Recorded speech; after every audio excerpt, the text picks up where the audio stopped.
सत्संग जी प्यार से कहिए धन निरंकार जी। आइए सत्संग जी, दास आप सबके बीच में एक छोटा सा भजन रख रहा है, आशा है परवान कीजिएगा। सत्संग जी प्यार से कहिए धन निरंकार जी। बीतल जाता सगरो उमरिया, बीतल जाता सगरो उमिरिया,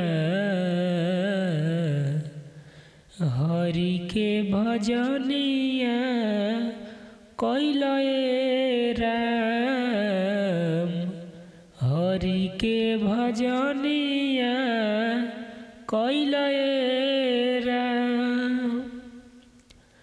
बीतल जाता सगरो उमिरिया, बीतल जाता सगरो उमिरिया,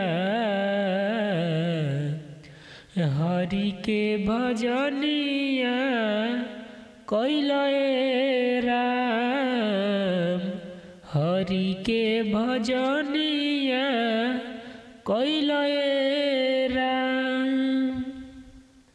जगवा में आइल बाड़ो नमवा कमाइल, सेवा सुमिरा नवा में मनवा लगाइल। जगवा में आइल बाड़ो नमवा कमाइल, सेवा सुमिरा नवा में मनवा लगाइल। मिली है नाही ऐसन संवरिया, हो मिली है नाही ऐसन संवरिया,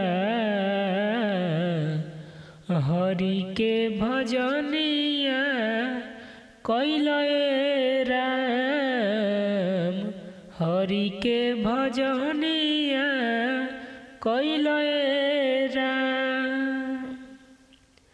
बीतल जाता सगरो उमिरिया, हो बीतल जाता सगरो उमिरिया,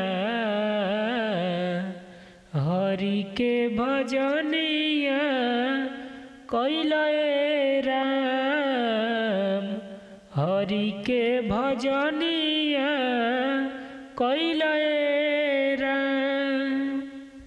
बड़ी भाग से मिलल मनई के तनुबा, भजन कैल भैया समय अनमोल बा,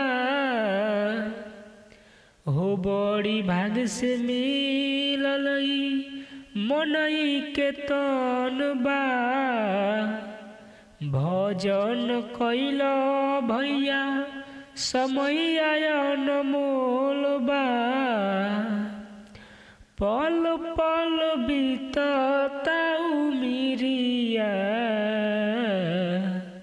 हो पल पल बीतता उमिरिया, हरि के भजनिया कैलए राम, हरि के भजनिया कैलए राम। हो बीत जाई सगरो उमिरिया, बीत जाई सगरो उमिरिया,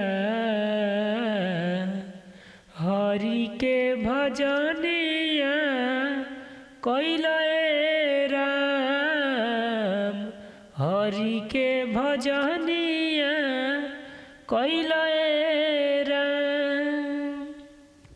सत्संग जी प्यार से कहिए धन निरंकार जी।